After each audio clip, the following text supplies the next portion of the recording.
ახლა ვისაუბრებთ საპატრიარქოს ახალგაზრდული მოძრაობა დავითიანის ინტელექტუალური კონკურსის შესახებ, რომლის სახელწოდებაც გახლავთ აღმოაჩინე დავით გარეჯა.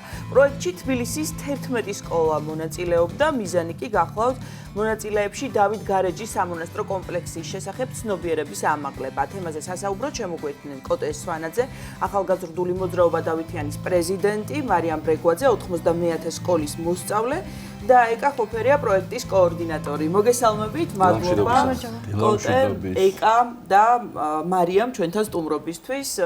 დავითიანი ყოველთვის თავაზობს ახალგაზრდებს შემეცნებით პროექტებს, რომელიც განათლებას ემსახურება, შემეცნებას ემსახურება და ეს არის სწორედ ერთ-ერთი ასეთი კონკურსი, რომლის შესახებაც გვინდა რომ ვისაუბროთ. 24 მაისს ჩატარდა და 3 სკოლის გამარჯვებით დასრულდა.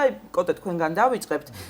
თემა თვითონ დავით გარეჯა საიდან მოვიდა ეს იდეა, რომ ეს თემა ყოფილიყო, ჩვენ გვახსოვს სხვადასხვა თემები, რომელიც ასევე შემეცნებას და განათლებას ემსახურება. აი კონკრეტულად ამ სამონასტრო კომპლექსის შესახებ, თქვათ, რატომ გადაწყდა, რა ძალიან მნიშვნელოვანია ალბათ, მაგრამ აი იდეა საიდან წამოვიდა, საინტერესოა. სიამოვნებით გაგიზიარებთ, მივესალმებით თქვენს მაყურებელს. დავითიანი სწორად აღნიშნეთ, ან ვცდილობს რომ ახალი პროექტების შექმნას და ცოტა შორიდან დავიწყებ თვითონ პროექტამდე სანამ მივედით, ჩვენთან მოგეხსენებათ, რომ დაახლოებით 25 სკოლის 150-მდე მოსწავლეა ჩართული, რომლებიც გადიან სხვადასხვა კურსებს და სწავლებებს. მათ შორის მათ გაიარეს, აი მარიამის სახეზე არის ჩვენთან, გაიარეს პროექტების წერისა და მართვის კურსი. ამის ფარგლებში დავითიანმა წელს მათთვის ესე უპრეცედენტოდ მცირე ბიუჯეტი, თუმცა პრეცედენტის შექმნით და გამოვაცხადეთ იდეა პროექტების კონკურსი. საგრანდო კონკურსი, რომელსაც მცირე ბიუჯეტი იქონდა და ამის ფარგლებში 5 სკოლამ საინიციატივო ჯგუფის, ესე ვთქვათ, სახით გადაწყვიტა, რომ ეს პროექტის თანხაც და პროექტის იდეაც ყოფილიყო კულტურული მემკვიდრეობის შესახებ ცნობიერების გაზრდა მათ თანატოლებში. ამასთან დაკავშირებით ეკაც საკმაოდ ბევრს ისაუბრებს და მარიამიც თუ დანარჩენი საკითხები როგორ გაიარეს, თუმცა საფუძველი იყო ეს, რომ ახალგაზრდებისთვის მიგვეცა შესაძლებლობა, რომ მათ თვითონ ეფიქრათ, რა გაეკეთებინათ თავისი ქვეყნისთვის, რა მიმართულებით გამოეყენებინათ თავისი მიღებული ცოდნა და შედეგი სახეზე გვაქვს უკვე. აი მარიამი, ჩვენ წარვადგინეთ როგორც სკოლის მოსწავლე და ნამდვილად ასია მე-10 კლასელია, მაგრამ ამავდროულად არის ერთ-ერთი ორგანიზატორი, ხო, ამ პროექტის. აი უკვე თქვენ გადმოგცემთ ეკა მარიამ სიტყვას, როგორ დაიგეგმა, როგორ განხორციელდა და როგორ მიეწოდა ეს ინფორმაცია სკოლებს და როგორ ჩაერთნენ სკოლები, საინტერესოა. მოგესალმებით პირველ რიგში, მივესალმებით თქვენს მაყურებელს. როდესაც დავიწყეთ ამ პროექტის წერისა და მართვის კურსის გავლა, მიმართულებები ჰქონდათ კონკრეტულად არჩეული, რომლის დაორგანიზებაც სურდათ. მოგეხსენებათ, მცირე ფულადი გრანტები გაიცა ამის თაობაზე და მოსწავლეებმა აირჩიეს კულტურული მემკვიდრეობის შესახებ პროექტის დაგეგმა. ძალიან ბევრი ვიფიქრეთ, რა პროექტი შეიძლება და განგვეხორციელებინა, იქიდან გამომდინარე, რომ ჩვენი ქვეყანა მდიდარია ამ მხრივ. და რჩევებით დახმარებით ვიკითხეთ ძალიან ბევრი და საბოლოოდ მივედით იქამდე, რომ დავით გარეჯის სამონასტრო კომპლექსი არის ის მრავალფეროვანი კულტურული მემკვიდრეობა, რაც თავის მხრივ ბევრ მიმართულებას მოიცავს.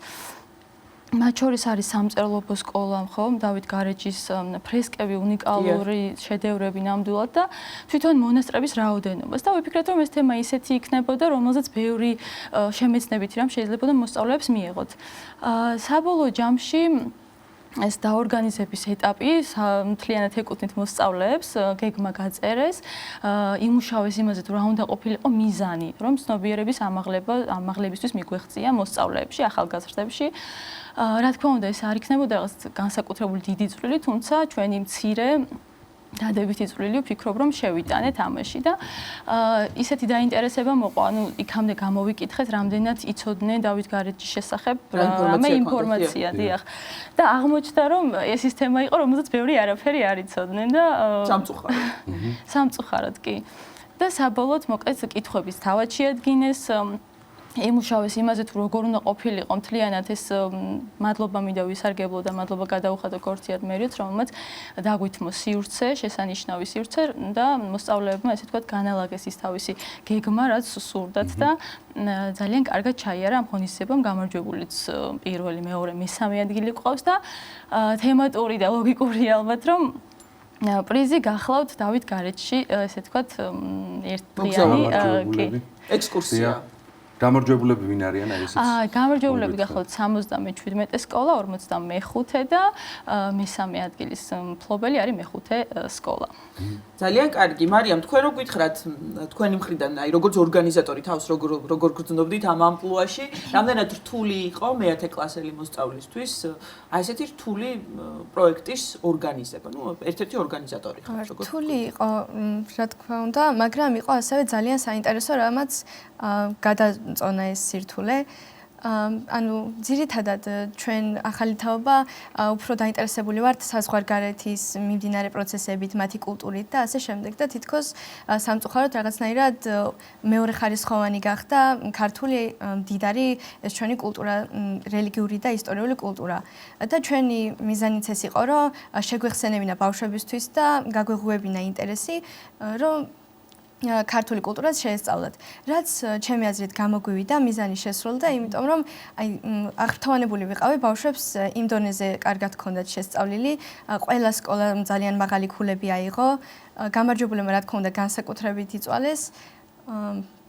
კონკურსის ფორმატი როგორი იყო საინტერესო? თქვათ ეს იყო რაღაც ვინ იყო ჟიური, ასე ჟიურის შემადგენლობაში ვინ იყვნენ? ვიყვავდნენ, აი მადლობა რომ გამახსენეთ, აქვე ვისარგებლებ თქვენი ეთერი და მადლობას გადაუხდი.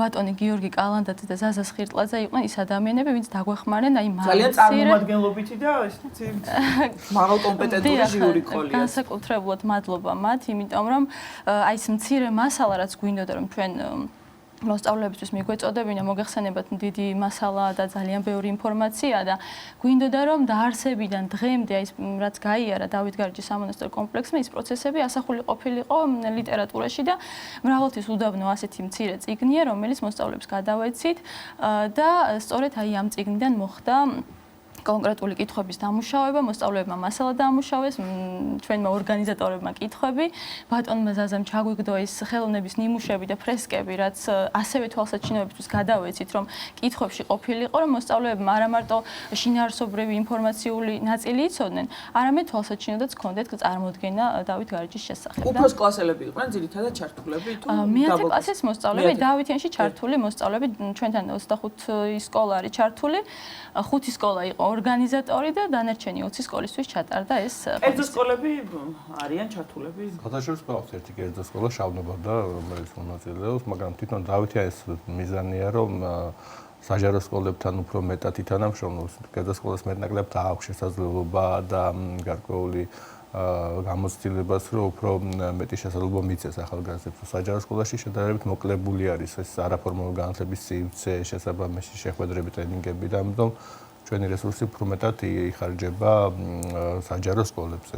აქვე მინდა აღვნიშნო, რომ იმდენად ჩვენს გუნდიც კმაყოფილი დავჭით ამ ჩატარებული ღონისძიების შინაარსიდან გამომდინარე და მასშტაბითაც, რომ ვფიქრობთ ეს მომავალ წელს უკვე არა მარტო დავითიანის ჩართული სკოლებისთვის გავაკეთოთ, არამედ უფრო მასშტაბური სახე მივცეთ, იმიტომ რომ აი მარიამა კარგად აღნიშნა შესაძლო ნაწილშიც, რომ ცნობიერების გაზრდა საკმაოდ მნიშვნელოვანია მათ ასაკში და როდესაც შენ სწავლობ და მე სხვა სასწავლი ეს არის ხარისხის უფრო მაღალი მაჩვენებელი, როდესაც ინფორმაციაც და ცოდნაც ჩვენში უფრო მეტად რჩება.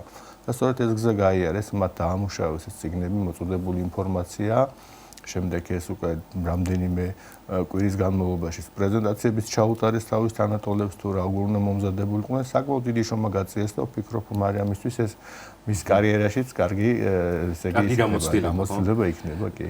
ტოტე დავითიანის უამრავი პროექტის მიმართ, რომელიც წლის განმავლობაში ხორციელდება, რა შეგვიძლია ვთქვათ, როგორია დაინტერესება და ჩართულობა ახალგაზრდების მხრიდან, ეს წლიდან წლამდე ზრდადია ალბათ და იმატებს. მადლობა შეკითხვისთვის, მე მქონდა საუბარი, ახლა სანამ შემოვიდოდით, აი 29-ში გვექნება ჩვენ წლის შემაჯამებელი ღონისძიება საღამოს 4 საათიდან, სადაც თქვენი სიტყვებიდან გამომდინარე მოლოდინი გვაქვს დაახლოებით რომ 500-მდე მონაწილე იქნება ჩართული, მათ შორის სკოლების, ახალგაზრდების და მომავალი თაობის. აქვე მინდა ვისარგებლო შემთხვევით და დავითიანმა წელს მოახერხა მასშტაბის გაზრდასთან დაკავშირებით სტაჟირების პროგრამის დაწყება და ჩვენ ჯანდაცვის სამინისტროს დასაქმების სამსახურთან ერთად ავიყვანეთ ათამდე სტაჟიორი, რომელიც გვეხმარება უკვე გადიან სწავლებლებსა ჩვენთან და გვეხმარება სკოლებთან კომუნიკაციაში, რამაც უკვე თავისი შედეგი გამოიღო.